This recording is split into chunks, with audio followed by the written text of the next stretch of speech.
Hello, I want to revisit this nuclear threat and kind of talk about where I think all this is going.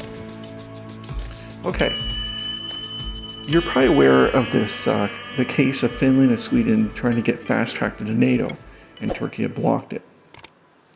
Now, there was an interesting talk on a Swiss broadcast with the Assistant Secretary General of NATO. His name is Comig Grand. And he's pleading this idea of countries having like this like sovereign right to decide if they want to have like nuclear weapons on their territory or not. Now, this is under, the pretenses that this only involves like NATO countries. And I think at face value, people look at that and they go, oh, that sounds good. It's like an appeasement, and so on. Maybe trying to appease Turkey so they can remove their veto. But when you look at the darker side of this, think about it. They're planting the seed that countries can decide on their own whether they want nuclear weapons deployed on their territory. In other words, considering this is NATO and the United States is, so on, they're basically saying that if a country wants nuclear weapons from the United States on their territory, that's great. That's their decision. That's the way I kind of see this. And, whether they're going to be friendly to NATO or they're actually in NATO, you can see how, they can bend all of that and get around Turkey. Because if you remember, in my videos, I mentioned that this is all about escalation. Look at all these actions going on. Look at how the West reacted to this invasion. And I believe it was instigated. They sort of set it up for Putin to invade. And they were all ready. They trounced on it. They had sanctions ready to go. They had prior knowledge of all of this going to take place. And they thought that they were going to have such crippling sanctions that Russia was going to, have an economic collapse. They would be unable to have, this offense in Ukraine, that they were taken completely by surprise. And they were going to basically surrender, okay? And you would have had Biden and the cabal controlling the White House, they're rock stars. They defeated Russia with this ingenious idea of having all these sanctions. The whole world was behind him. He's a hero. That's one concept. Now, this is very juvenile thinking. This is like 1D checkers. Come on, Lavrov and Putin. I mean, these are like 4D chess players. All right? And I think the Russians were kind of ready for a lot of this stuff that they threw at them. They got hurt. They lost $350 billion in currency reserves and foreign banks. But they actually weathered these sanctions. Okay? So I think this is the first fail of the cabal controlling the White House. And keep in mind, this war is United States versus Russia. Ukraine is a puppet state of the United States.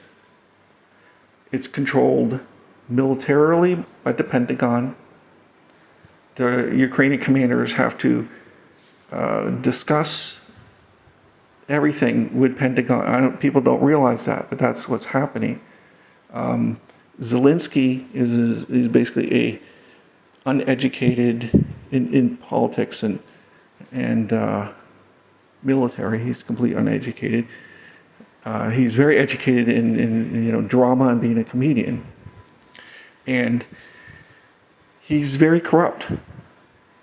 I mean, this is the perfect kind of guy you want as a puppet president. And they basically manipulate this guy. He's also a drug addict. They have put this concept out there of how they're going to deal with negotiations. Okay, now this is all the West, where they're not going to cede any of their territory. I mean, you hear that phrase over and over again. This is one of those key points. And you had Boris Johnson go to Kiev to, kind of strong arm, the leadership in Ukraine that, you can't give up any territory. That's the way it goes. And then you had Blinken go there and do the same thing. You had Lloyd Austin go there and do the same thing. They basically shut down all negotiations with Russia. In other words, when you say that Ukraine's not going to cede any territory, it's basically like this roadblock. It means nothing is going to happen. And even the new negotiations that are being proposed, like Russia it actually said this is like window dressing. Nothing's going to happen out of this. Because they know now that the West has zero interest in true negotiations. So that is horrendous for Ukraine. The people need this thing to stop. Look at the destruction that's happened. They're in like an economic collapse, rampant inflation. They don't, fuel crises, food shortages. Look at the amount of death happening on the battlefield. There's like over 6 million people that fled Ukraine. I mean, the country's basically finished. It's in a state of collapse. This is done by design. And the longer that they keep Ukraine from, actually coming to terms with Russia, the worse this will get. It's all part of the plan. They don't give a rat's ass about Ukrainians. And this is where, all these propagandists, they're on the wrong side. They kind of think that they're trying to help Ukraine. Ukraine's just being destroyed from the West and from Russia. It's like NATO versus, which is like 90% United States, versus Russia. And they're playing in the sandbox that's called Ukraine. So let's look at some other reasons why I think this war goes to another level, okay? Like I was saying with the Finland-Sweden situation, this is being done to provoke Russia. It has nothing to do with the collapsing tactical situation on the battlefield. It's not going to change that. Finland actually has a good relationship with Russia. Russia was supplying energy, commodities. They had, access to crossing borders. There was no animosity. But you had Finland starting to get more aggressive, wanting to build like air base with like F-35s, stealth fighters, trying to get into NATO. This completely changes it. You're talking about comfortable relationship for about 80 years. All of a sudden, in the blink of an eye, now they're trying to get into NATO and everything, and Russia went ballistic. Okay, now keep in mind how are you going to look at this situation with Finland? Okay, the whole invasion, let's just call that, into Ukraine was about the threat of NATO being on, in their front yard.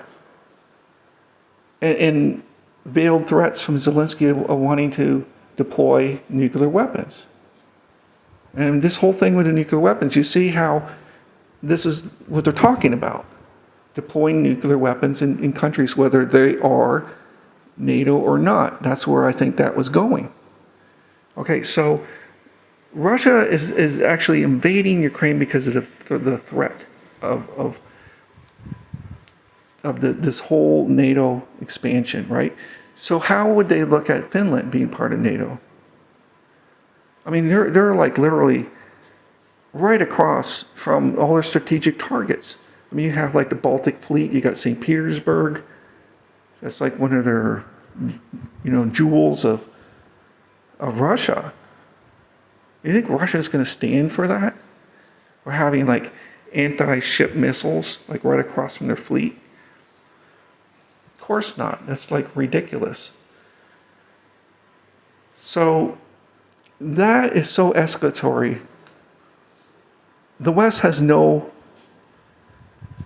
the people of the West, I think, are totally clueless to the threat that is.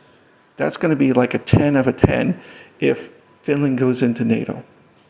That's like hot war right there. A 10 on our scale will say that's a hot war. Now, other escalatory actions is the United States deploying these medium-long range missiles to Ukraine, right?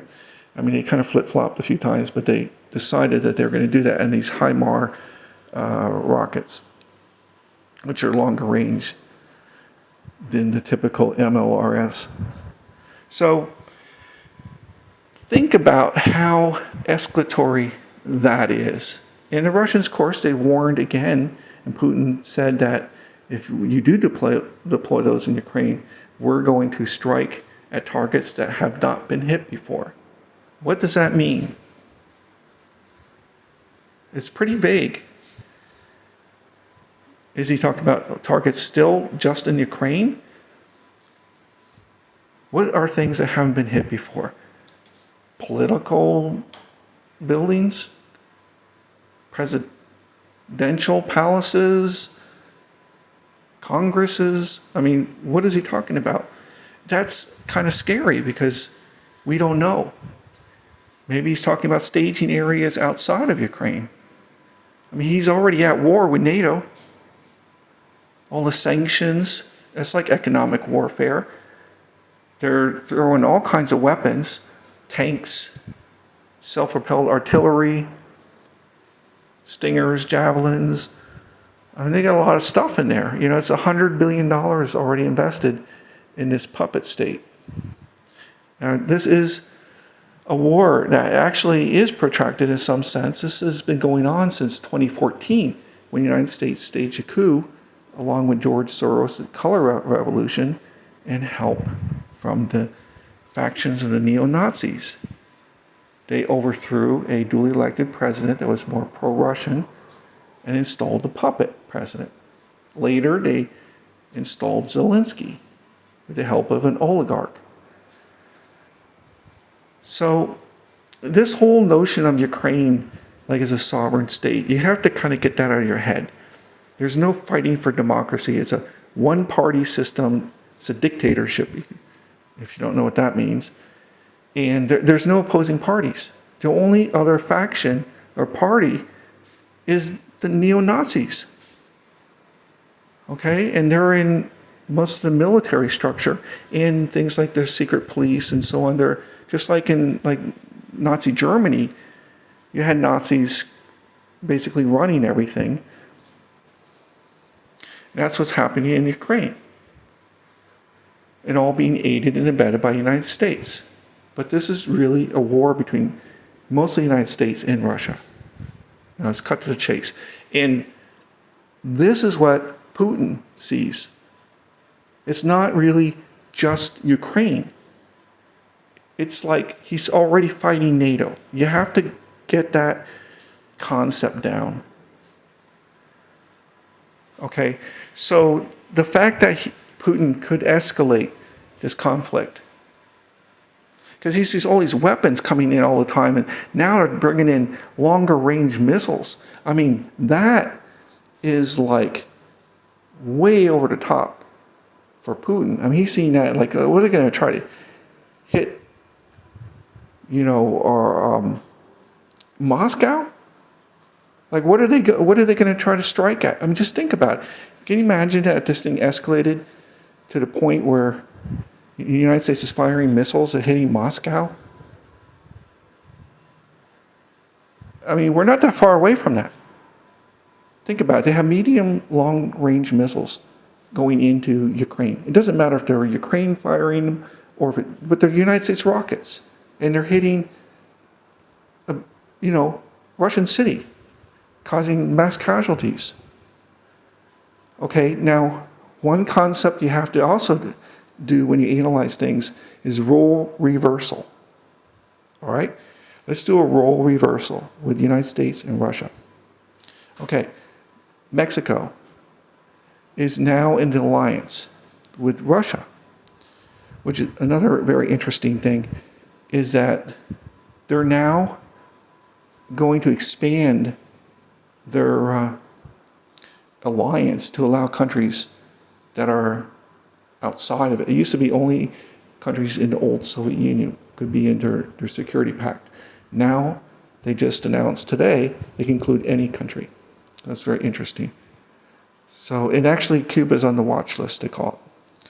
So, let's use Cuba or Mexico. So, which is very viable. And you know, think about the logic here. So, Russia decides that they are going to deploy missiles in Mexico in retaliation. And they start firing them at like Phoenix, Arizona, causing mass casualties. How would the reaction be in the United States? How would Americans take that? I mean, that's like war. I mean, there's no question. Everyone in the United States would be like ready to sign up. We're going to war. You know, Russians just attacking, you know, Phoenix with rockets. You see? That's how Russia looks at it, okay? So in other words, that's World War III. So you see how close we are. Because right now they have medium and long-term missiles going over there. Think about it. How would that play out if the roles were reversed? You got to look at it that way, because they do. Okay, the next escalatory maneuver was false flags, and there actually were several attempts at that. Now, keep in mind, Russia probably has completely infiltrated all the Ukrainian communications, and they're, you know, very proficient in electronic warfare, hacking, and so on. So they knew about these false flags before they could kick them off. One big one was in Sumny, where they were trying to instigate attack across the border. Russia would retaliate, and they were going to detonate a lot of toxic chemicals for a mass casualty event of hundreds, perhaps thousands of people would be killed or burned. And they actually invited mainstream media with foreknowledge to watch the horrendous outcome. Tells you about the mainstream media, right? So, thank God that they found out about that, and they were able to defuse the situation before it went off. Now, what are false flags for? They're to escalate. Think about false flags like 9/11. 9/11 was done to get us in a war. It was an instigation maneuver. Same thing, like, you know, when you look at like Pearl Harbor. That was an escalatory attack. It got the United States in a war. There is actually elements of false flag. I don't want to go into that. That's why I picked it, because there is actually a lot of evidence. There's actual congressional hearings on that, that was actually a false flag. Just so you know, if you want to look into that. A lot of people don't understand what happened on Pearl Harbor. So anyway, false flags are designed to take something to the next level. Now you look at, they already have a war in the country of Ukraine. I mean, it's horrendous.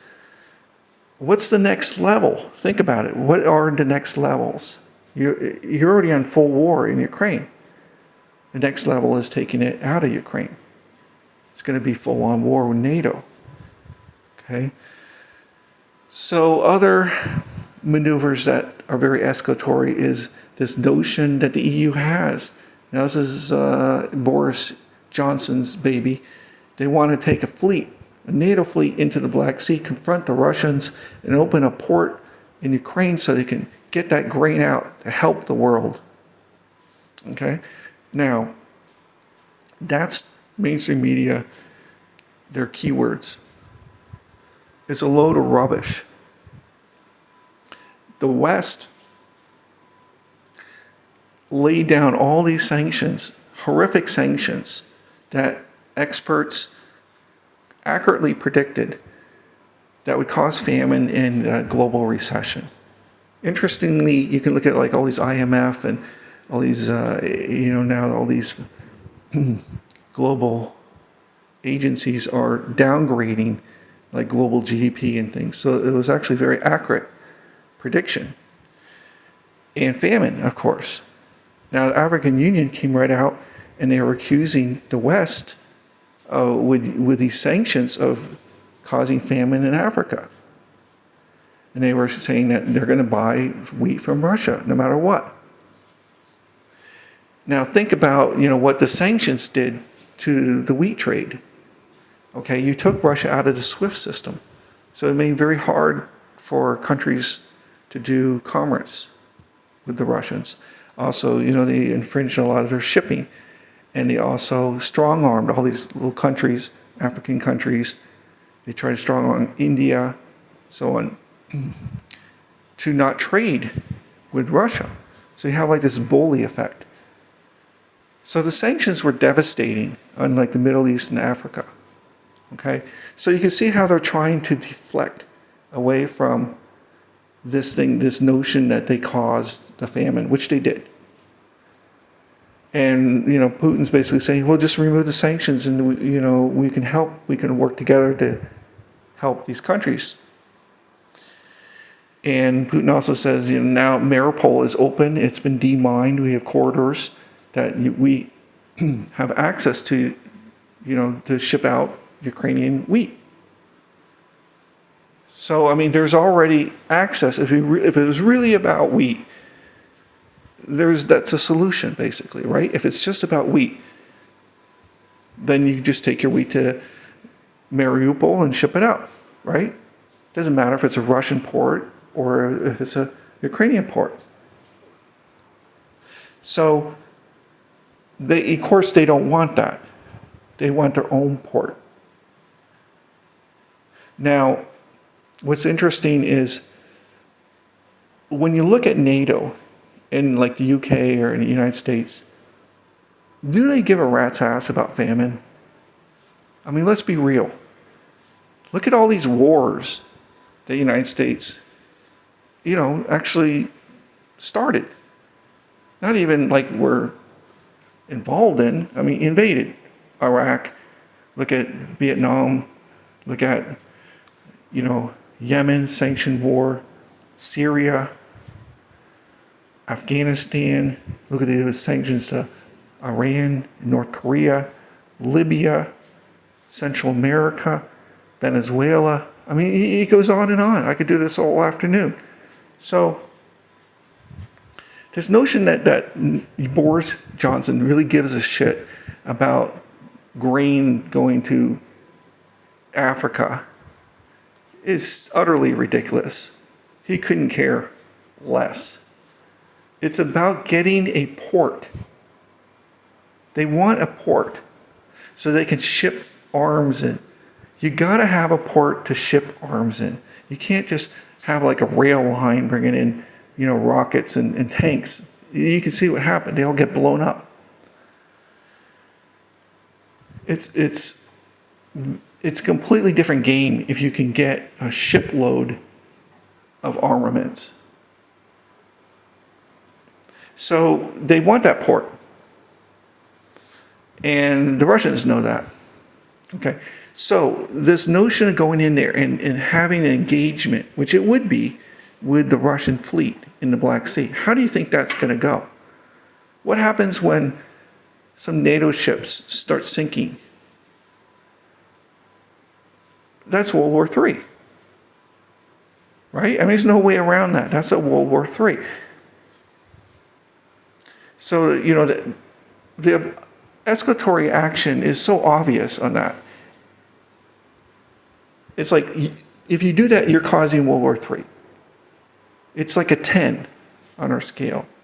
There's no one can debate that, I would presume. There's no way NATO can just go into the Black Sea and blow up Russian ships, or vice versa, and not cause a World War III. there's like 100% chance that you're going to have a conflict if you bring a NATO fleet into the Black Sea. So these events, you can see, are being done deliberately to escalate the conflict. False flags, bringing in Finland into NATO, bringing longer range missiles into Ukraine, trying to bring a fleet into the Black Sea. I mean, these are like tens on our meter here, right? So why do you do escalatory maneuvers? Because you want to bring a war to the next level. Now, I don't think Russia wants it to go to the next level. I think they're happy just chipping away at Ukraine and hitting their objectives. They're trying to avoid the escalation, very similar to the Vietnam with the United States. The United States was always trying to avoid an escalation in Vietnam. Look at how they would negotiate with, the Russians or the Vietnamese and have all these rules of engagement. It was one of the big complaints of the generals. It's like they felt like they couldn't wage a war because their hands are tied. So you see, that's how you wage a war if it's like a protracted war. And trying to minimize escalation. I think that's a great example, is the Vietnam War or the war in Afghanistan. So you don't see that with the United States. You see the opposite. You see everything to go against a protracted war. Now, I know a lot of people out there are saying this is the object. This is why they're doing this, because they want to bleed Russia dry. Well, I completely disagree. I think their first attempt was to have these ravaging sanctions against Russia, cripple their economy, cause it to collapse, have a coup attempt or something similar, a takeover. They thought that they were going to remove Putin. Everyone was talking about that endlessly. They thought they were going to take Putin by surprise, and Putin would have to withdraw out of Ukraine, basically surrendering, ceding his Crimea, and admitting defeat under complete humiliation. This is what I think their plan really was. And Biden, the cabal running him, he would be like a rock star, because he was the one who brought down Russia. It's like that. He would have been like hero. His poll numbers were in the toilet, and that would have made him look like the new JFK, right? So this completely backfired. That they were playing 1D checkers against a 4D chess player. And it was obvious that they were going to fail. Okay? So this whole notion of protracted war, I think, is now like a default scenario. Okay? And you see all these, channels on YouTube and so on, and these generals, they're talking about now it's going to be this protracted war. Even Milley said this is going to go on 2 or 3 years. But the thing is, they're not waging a protracted war. Like I said, there are all these escalation maneuvers.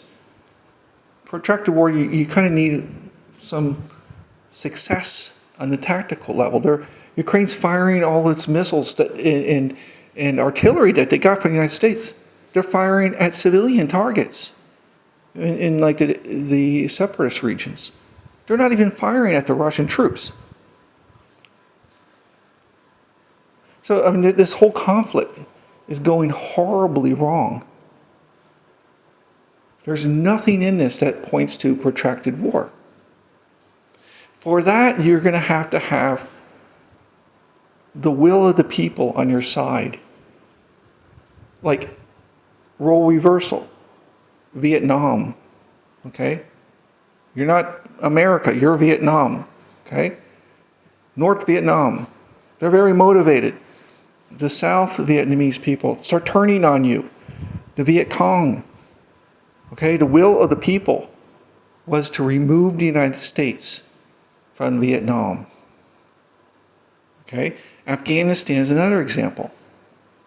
That country revolted against having the United States in it. It was an occupied country. The Taliban was the strongest faction, and they overthrew the United States puppet government there. Okay, it was the will of the people. Ukraine doesn't have that. It's the opposite. The will of the people is against the war. All of eastern Ukraine is against this conflict. They're mostly ethnic Russians and speak Russian. That's why they're waving Russian flags when the tanks come into town. They're hugging the soldiers. Now, maybe there's more pro, Ukraine, the Zelensky puppet government, maybe more in Kiev. But I think they're losing that battle. The propaganda is failing. They have rampant inflation. They're starting to have starvation. There's fuel shortages that's unreal. It's falling apart. And this is where the people turn on you. There's already been deputies that have tried to fled the country. Poroshenko is already gone. He was a very corrupt ex-president. So it's falling apart. The people are not behind Zelensky. Even though the mainstream media tries to make him look like a hero. He's not. It's all an illusion. So the whole notion of the protracted war doesn't have the elements to sustain that. And they know that, and they're not going for that. They're going for the jugular. You see? And it starts making sense. Yes, there may be fighting for a while in Ukraine, but it's not going to be like this protracted war to bleed Russia. How do you think the American population is going to take having another protracted war? That could possibly go nuclear. Do you think American people are going to be behind this year after year? I mean, people like, AOC, she can't see past, a couple days. You're going to have like Mitt Romney and Lindsey Graham, and all these in on it. But the majority of people and even congressional leaders are going to start to really turn on that idea. It's not going to happen. It's not going to work that way. And another escalatory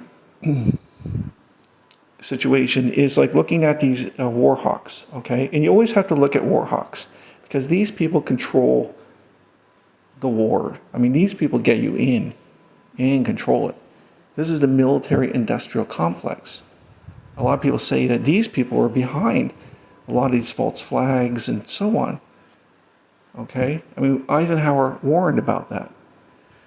These are the faces of it. Mitt Romney, Liz Cheney, Adam Kinzinger, Lindsey Graham. These are the war hawks. You have to take them seriously. Look at Mitt Romney. He wants to go in and confront Ukraine with like American forces. He knows that this is World War III. And he's telling people to prepare for nuclear war. And how the war will change the world dramatically afterwards. Okay? Now this is a guy, he's going to be safe and sound in his bunker. While, you get vaporized or have radiation sickness and die. So, that's what these people are telling you. Now, any notion of United States troops or no-fly zones over Ukraine is World War III. So if these people get their way, it's World War III. Everyone knows that, okay? But see how close we are to that. What about they do a false flag? Now keep in mind, Mitt Romney's comments came right before the Sumney false flag was supposed to go. Now that would have been a horrendous event, and they were ready to play that up. Okay, and then that would have been, the United States can make an excuse to get involved. That's what they're trying to do. They want to go after Russia any way they can. All right, so where are they going with all this? Okay, let's try to take it to the next level. At this point, they're like playing this high stakes bluff game, like in poker. They're like, it's almost like this, 16-year-old kid with a fake mustache at the poker table, and he's bluffing hands, and he's losing like every hand. That's the way I kind of see this. But it's a very dangerous game. I mean, you got to take the kid seriously. He's playing with nuclear warheads. And he's playing against 4D chess players or 4D poker players. Do you think Russia's going to back down on any of these escalations? Remember, this war is about the threat to Russia itself. You got to do role reversals here, and I'm talking to Americans. Think about if there's a country like Mexico that wants to be like communist and be like, having Russian missile systems and so on. That happened already with Cuba. The United States basically said that ain't going to happen, right? This is the big standoff, the Cuban Missile Crisis. So Russia's in the same position. They're like, that ain't going to happen. Finland, part of NATO, is not going to happen. Ukraine, part of NATO with nuclear weapons there, is not going to happen. See, you have to also equate that they're talking when a NATO country is there on their border, they know that includes missile systems, anti-aircraft systems, and possibly nuclear weapons. That's the way NATO works. So the threat to Russia is a 10. It's very real. They're not going to back down. So you got this juvenile kid. That's the way I see like Blinken and how the Biden White House is doing. They're gaffing right and left, contradicting what he says. They spend so much time coming out with White House contradictions. See how dangerous that is. What about if Biden says, while he's demented speeches, he says he wants to launch missiles at Russia. He wants to attack Russia. Or he wants to nuke them. What about if he said something like that? The man can't distinguish what he's saying. Like maybe he's saying what he's thinking accidentally. That's already happened over and over again, right? I mean, it's very, very dangerous. So you got that as one of the most terrifying escalations itself. It's just what Biden says. Now, keep in mind, Russia doesn't have such an early warning system like the United States does. So they can't like sit around and wait like if somebody's going to attack them or not. Their system, they have to be more proactive. So what happens if another country basically says they're going to attack you with nuclear weapons or like a Biden gaffe for real? I mean, think about it. If Russia said, Putin came out in a statement, he said, we have decided we're going to have to attack the United States with nuclear weapons. What happens? Well, I mean, seriously, what happened? What would happen if Putin said that? Or we need to nuke the United States? Imagine he's demented and he said that. What's the United States going to do? Are you going to sit around and wait? You have to attack. Russia has to attack. You can't wait for a White House correction and something like that. I mean, you see how scary this can all get. Everyone just kind of thinks this is all like fantasy game. And none of this is real. But it is. It's very, very real. Keep in mind, there was like 50 near fires, going back to the 60s, like through the 80s. There's a few that have been public, like Greensboro and Arkansas and so on. We have no idea the danger that goes on with nuclear weapons. Things we don't even know. Okay? It's a very real thing. So, Zelensky's another one. Look at the rhetoric Zelensky uses. He's basically told everyone in Europe to F off. Well, his presidential advisor did. Arestovich told Kissinger to F off. All his foreign ministers, they're going around cursing at people, and look at the way Zelensky, insulted Macron. This is a thug regime. It's a puppet of the United States, but it's like a criminal enterprise. It's a cesspool of corruption, and these are like the gangsters that run it. They're cursing at legendary statesmen like Kissinger. They're telling basically all the foreign leaders to F off. This Kubla, he goes to Bulgaria. He demands Bulgaria hand over all their weapons, basically. And how he did it is, he insulted everyone first, and then he hands this piece of scrap paper, with his demands to his counterpart. And Bulgaria is just like, what the hell is going on? They basically said that's it, they're out of it. Hungary, Serbia. Look at France now. They're basically saying they want to start working on a relationship with Russia again. They have completely insulted everyone, in the most thuggish gangster way possible. This is unprecedented. This has never happened before. We've never seen this. Not even the worst two-bit dictator. Now, mainstream media just covers all this up. Like this is okay. Or they don't show it. They don't show Zelensky whacked out on drugs.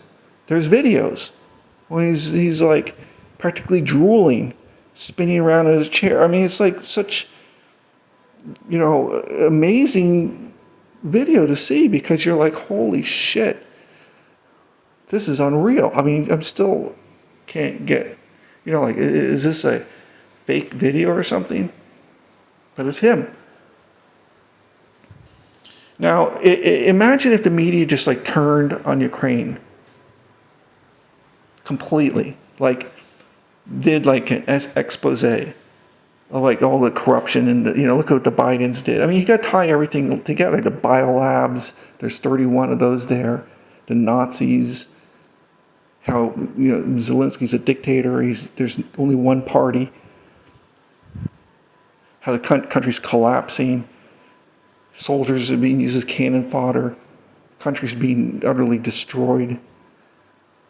Why don't the media do an expose on that? Okay. Well, anyway. So I mentioned, how I don't think this is really a setup for a protracted war. They failed with their bluffs with the sanctions. Not really bluffs, but they didn't work. Initially, I think it was like a bluff, because the sanctions hardly even kicked in, and they were kind of thinking that probably Russia was just going to give up, collapse very quickly. Because you remember in the news, that's all they were talking about, is there's going to be revolts in Russia, and uprisings and all this food shortages and everything, and it didn't happen. Putin was going to be killed. Now there's a double of Putin going around. It's the UK garbage saying that Putin's dead. There's a double for the last couple of weeks playing Putin. I mean, it's just so utterly ridiculous. And let's look at the next level, okay? So we got this this high stakes game of bluffing I was talking about. It's kind of a juvenile approach. You're playing with nuclear weapons, and you're escalating, all these scenarios that you're trying to provoke, a war. And the idea, I think, what they're trying to do is, with these events, they're thinking that Russia is just going to relent and surrender, collapse. Okay, that's one theory. I don't think that's going to work. As I already mentioned, Russia sees this as a very serious threat, and they're not going to back down. So that leaves the inevitable World War III. That's where I think this all goes. And I think the cabal in the White House, we don't know who they are. Biden's not in.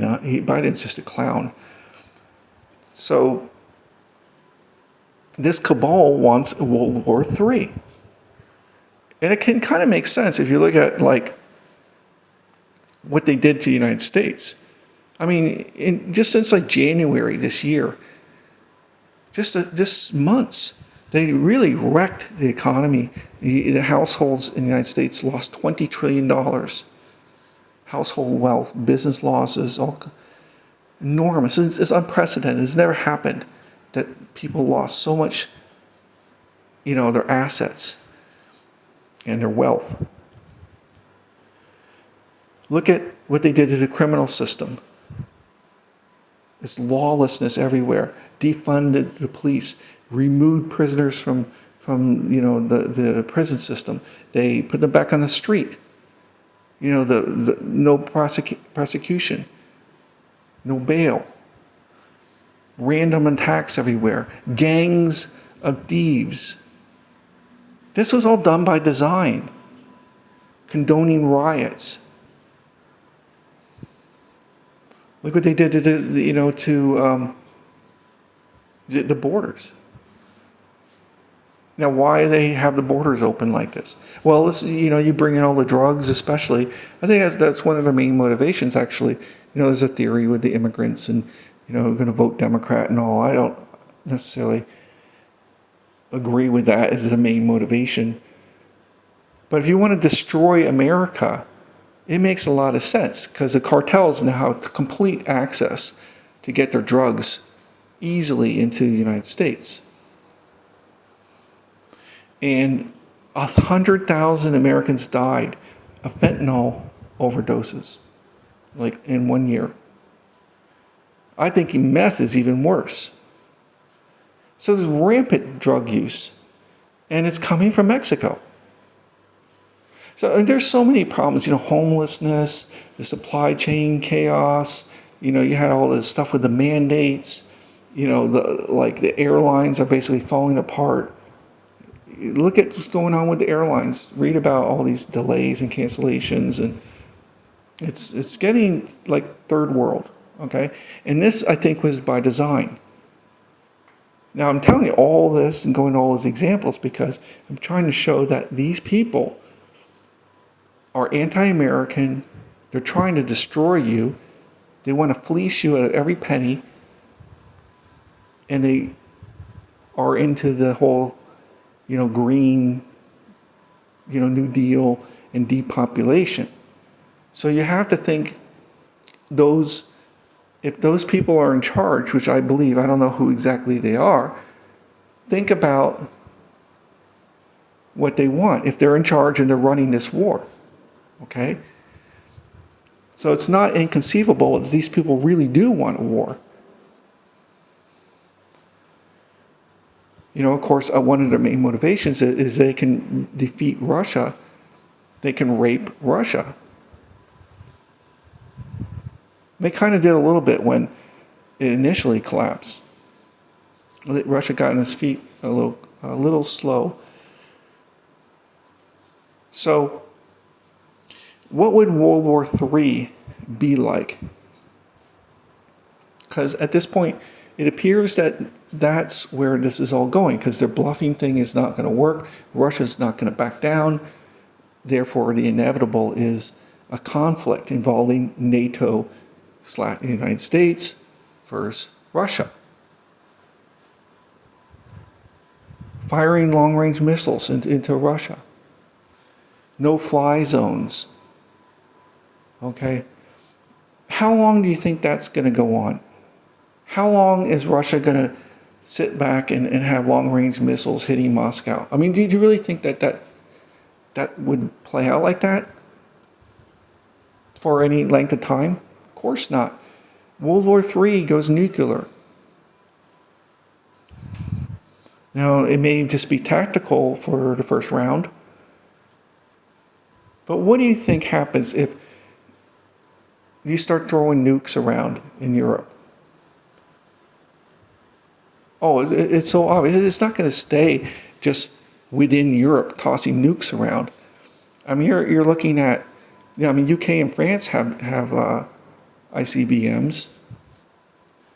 It goes, nuclear, like global thermonuclear war.